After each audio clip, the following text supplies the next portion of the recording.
Hey everybody, what's up? Circus here. We're coming at you with another, Duel Academy video where we'll be talking about the phases of a turn and how they work, what order they're in, those kind of things. So we got Herf here with us. How's it going? So Herf, I think this was your video idea, right? Yeah, well, I saw it as a suggested video in the Discord, and I think it's a really important thing to talk about and for new players to know about that there are different segments of a turn, and there are different things that you can do in those different segments of a turn. And Okay. so that's kind of why this video is important for newer players. All right, real quick, how many phases are there? Well, Go. there's draw phase, Uh, standby you phase, just got to know there's 5 or whatever. Come on. 4. 4? Which one's No, 5. 5? Okay. Yeah. What I was are like, they? wait. Draw phase, Yep. standby phase, main phase, battle phase, end phase. All right. Battle phase, don't forget. That's Mondays, every Monday, 5 p.m. Eastern. Friday. 4 p.m. Eastern, yeah. Rip end phase, by the way. Rip end phase, yes. All right. So why don't we go into each one and what we do in those phases? Draw phase, what do we do there? So obviously, the draw phase is essentially exactly what it sounds like. It's when the turn player will draw. So the opponent cannot activate anything before the draw. The draw phase is always the first thing in the turn and does not start a chain link. However, in the TCG and in Duel Links, if you have your toggle on, you need your opponent's permission to enter the standby phase. So there is an activation window in the draw phase. So once your opponent draws a card, you can chain to that, but you can't do anything before they draw a card. Well, the drawing the card doesn't start a chain link. There's a difference there, because if it started a chain link, then you would be able to make cards miss the timing off of a draw, which doesn't really make sense. Okay, so transitioning from one phase to the other is where you could chain. Yeah, so you need permission. So it's like a permission. Yu-Gi-Oh is a permission-based game, right? Okay. So I have a draw. You have a chance to respond. It's not a chain. You just can respond before we go into the standby phase. We both need to agree to go to the next phase. Okay, and then what happens in the standby phase? We both just sit there and wait? Is that what it is? The standby phase is essentially the time between the draw phase and the main phase. So why does it exist? Why is it there? Why can't we go from draw to main? You know, because we need a transition. You know? Yeah, you need that point to, I don't know, set up before your turn. Your opponent has an opportunity to make moves before you play. Do we need to take a break? Is that what it is? We drew a card. We're tired now. I need to stand by for a minute. You know, maybe. But yeah, it's just essentially just another phase before the main phase where it's like another way that we can make decisions, because there are cards that are specific to the main phase, so you may want to activate cards in the standby phase before your main phase begins. Okay. So now we've somehow made it through a phase that just probably shouldn't be there, and now we're into the main phase. What are we doing there? The main phase is where the majority of the things will happen. So that's when you can use your normal summon. That's when the majority of the special summoning happens. That's when you can activate the majority of your ignition effects, especially for monsters. That's also when some cards are specific to main phase, but that's essentially, and you can flip monsters and change their battle positions, which is pretty important when we get into other cards that interact with the phases. But yeah, it's just basically when you're conducting your combo, your turn, you're summoning your monsters from the deck, the extra deck, stuff like that. Of course, there are exceptions like Master Change, but for all intents and purposes, it's where the majority of the stuff happens. It's where your turn is. Okay. And then we move from the main phase into the battle phase. Battle phase, okay. On Mondays. But anyways. And Fridays. And Wednesdays and Sundays and maybe some Thursdays. Tuesdays and Saturdays. Yeah. Anyways. But this is obviously, when you can actually battle, right? Mm-hmm. However, the important part is that the turn player cannot respond as much in the battle phase. So if you're the non-turn player, a lot of times you want to use your disruption in the battle phase because they can't flip their monsters back up, stuff like that. So there's things that both players need to keep in mind when in the battle phase. It's probably the most important phase for both players. Now, I want to break down the battle phase a little bit because there's like 27 segments of the battle phase, right? Because there's Yeah. battle declaration. Yeah. Right. So when the turn player is, let's say I've decided to attack with Rampage Dragon. I will declare my attacks. That's what I'm saying. Hey, I'm attacking, right? And then what happens is the Rampage goes, okay, I'm attacking, and it's essentially moving towards the opponent's monster. That's how I kind of think of it. And that's the battle step. It's like right before it attacks is the battle step. And then the damage step is essentially when the attack is actually happening. And that's like, It's like, all right, now I'm attacking. yeah, that's when the blue eyes white lightning is hitting the other monster, right? And then the damage calculation is when we're figuring out what is the actual damage, and then essentially you go through the same phases but really quickly in reverse order, and you can't activate anything in them. Now, during damage calculation, there's a lot of phases within that, right? There's like before damage calculation, during damage calculation, after damage calculation. Do you see these in the cards a lot, right? Yeah, so like I said, everything has like a reverse order because that's how like Yu-Gi-Oh is like made. So if it has a before, it also has to have an after, essentially. Okay. So like that's also what happens when a card has been destroyed. It's essentially like the end of the battle declaration, kind of, because the battle has ended. So that creates an activation window. Actually, is after a card has been destroyed by battle. It's not as readily accessible in Duel Links, especially since we have cards like Reactor Dragon or Armades that say after the attack has happened and everything is done, which at the end of when it had attacked, it would technically create another activation window. However, the way Duel Links is programmed, it overrides that and says, no, you actually don't have a chance to activate, and the priority goes back to the turn player. That's why you can't activate anything after Reactor is swung. That makes perfect sense. I am not confused at all. All right. So basically, all you have to know is when a card declares an attack, there's both a forward order and a backward order. Right. So basically, it says your opponent can't activate cards or monster effects until after the damage step, closing that window out. Yeah. So when Reactor or Armades swings, is saying after everything has happened, your opponent, then normally they'd be able to activate on the back end, but now they can't because the entirety of it they can't activate. There you go. And then on the screen here, we're using dueling books. So this is a Yu-Gi-Oh simulator. So they have a main phase too. We don't do that here. We don't do that here. We're going to skip that and move right into the end phase. So the end phase was a really great Duel Links podcast. It was. But for the purpose of Yu-Gi-Oh, it's essentially just, so the battle phase has happened. There's been all this wreckage. Is there anything that you would like to do before it's your turn?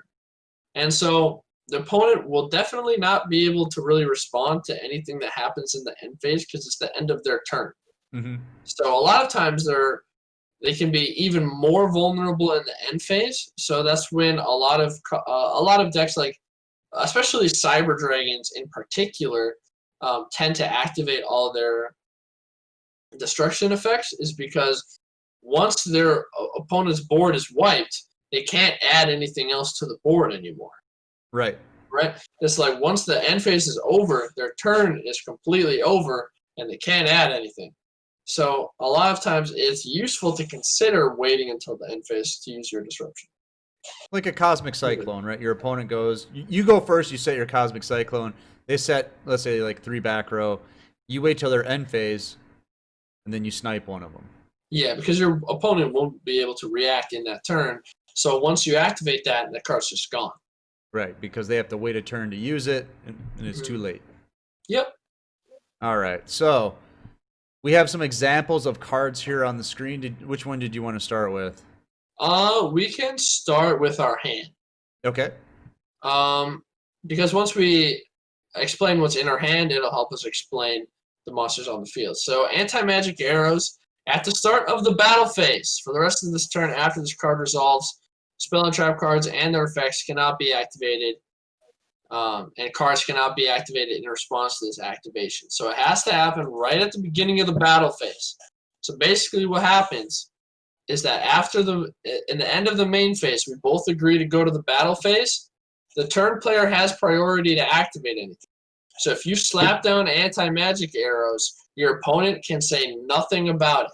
It's technically a spell speed 4 because your opponent can't activate even a counter trap to negate that. Because it's saying that there are no effects that can be activated in response. So it's really important when you're thinking, maybe they have anti-magic arrows. Maybe that comes back into the meta. Maybe, you side it in. I don't know. The thing is, when it's impactful, you have to really be careful about when you let the turn go into battle phase. Okay. Because once it's in battle phase, you're not getting out, essentially. It's till the end of that turn. Yeah, nothing. You're in hot water if you let that go through. Okay. Next is Paleozoic Canadia. Mm-hmm. So this is something that can be activated in any phase. It doesn't have a phase restriction. However, if I have a Canadia, I'm most always going to either activate it in the draw phase or the battle phase. And the draw phase, because I'll be able to play around Fortune Lady every, like we'll talk about later, or the battle phase, because they won't be able to flip their monster back up. Mm-hmm. Now, there are definitely uses for it in the main phase, like disrupting synchros. However, it's most impactful in the battle phase or the draw phase. Because they just, at that point, they can't respawn for the most part. Yeah, so like if, let's say I had 2 Canadias or a monster was previously in defense or something like that, and we wait until battle phase, if I had activated it in the main phase, they would have the opportunity to just switch it back. But if it's in the battle phase, they don't have that opportunity, and that's what's important. Right. So generally, you want to activate cards as late as you can. Mm-hmm. You don't want to activate them too early because you want to give your opponent the least amount of time to react to them. That's a fact. Now, we can go to Floodgate, which doesn't really have a phase restriction either, but it has a very specific activation window that you have to think about. So instead of like, I think not all of the other cards, but most of the other cards on the field, it's not an ignition effect. It basically means you can't activate it whenever you want, right? It's a trigger. So when your opponent does something, you have to respond immediately to that. So when your opponent summons a monster or monsters, change that monster or monsters to face down defense position. So if for some reason they summon their Rampage Dragon, you only have one chance to summon that or to activate that Floodgate. So it's just something when you talk about activation windows, just partially why we wanted to do this video. That's one that has a very specific activation window, and I mean there's only one correct time to use it essentially because you have to react to their summon. Okay.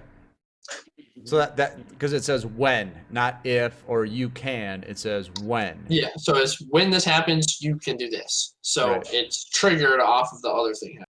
Okay. All right. The next one you had was Whitestone of the Ancients. That one's a little bit different, though, right?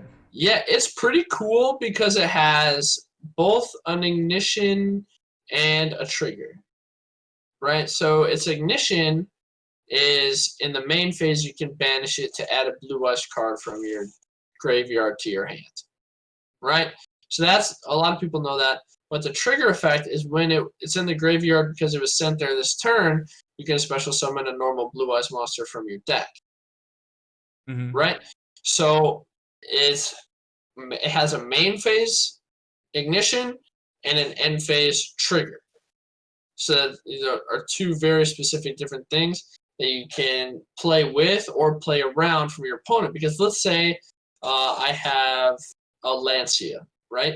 If I want to play around then being able to search, I have to use my Lancia before the main phase begins. Otherwise, since it's a cost to banish, they can activate the White Stone of Ancients before I can activate my Lancia if I wait till main phase. Does that make sense? There you go. Or if I have a Transmigration Prophecy that sends cards from the graveyard back to the deck, since that it's a trigger when it's in the end phase in the graveyard, if I activate my Transmigration Prophecy in the battle phase, I can make sure it's not in the graveyard in the end phase, so they can't summon a monster from their deck. Because they would just be able to chain to your Transmigration Prophecy. Well, they would have priority once the end phase begins. Okay. Because it's their turn to activate something before it's yours. Because it's always the turn player always goes first. All right, so Heat Wave? Heat Wave is something that happens at the beginning of your main phase 1.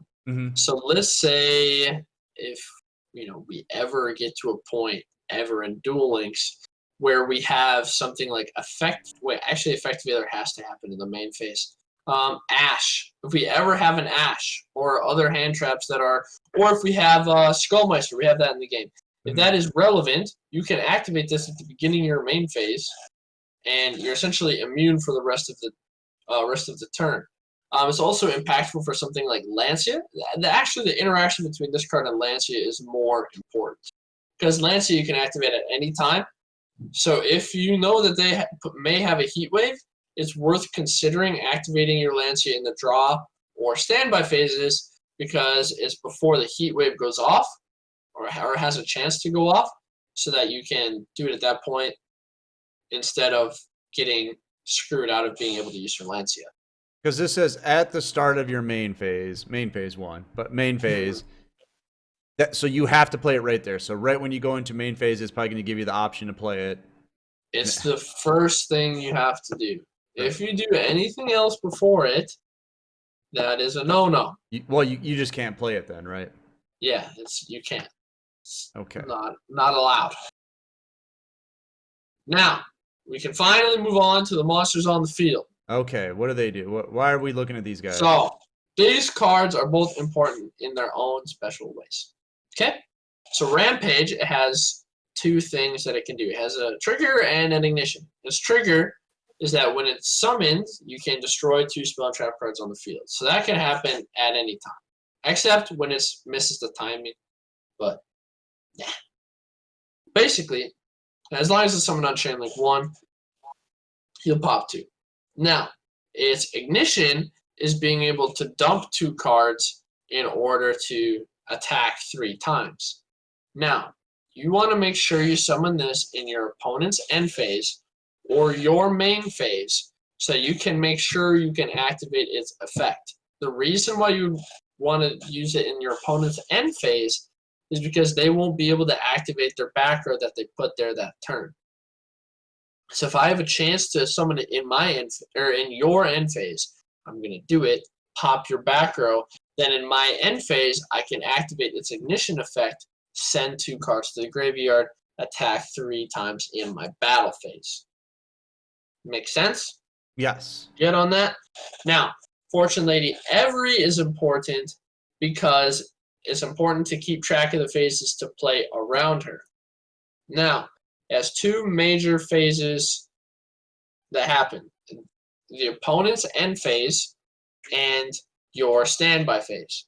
So, if I am using the Fortune Lady, in your end phase, I would have to banish a card to special summon it. Or banish a spellcaster to special summon it. So, you can play around that by either using things like Sealed Tombs, Necro Valley. You could use Transmigration Prophecy, again, to make sure it's not in the graveyard. Things like that. So once it's in the end phase, it can't come back, just like Whitestone. But let's say you don't have any of those options. Let's say I just have a Canadia, right? I can toggle on. So in my draw phase, if the opponent has the Every, in their draw phase, you can flip it down So it's not face up during the standby phase, thus not getting effect, and then they have to flip it back up. So it has to be face up in the standby phase, so you can be in the draw phase, activate your Canadia, so it's not face up during the standby phase. Well, it can't banish something, and then they flip it back up in the main phase, and then by that time, it's just a vanilla 2800 beater again. Okay. So it's important to read the cards and see when their effects take place, and then you can learn to play around them. That's the moral of the story here. So you got to be thinking about the phases at all times. What can I do during these phases? What can my opponent do during these phases? And these are just good examples of things to think about.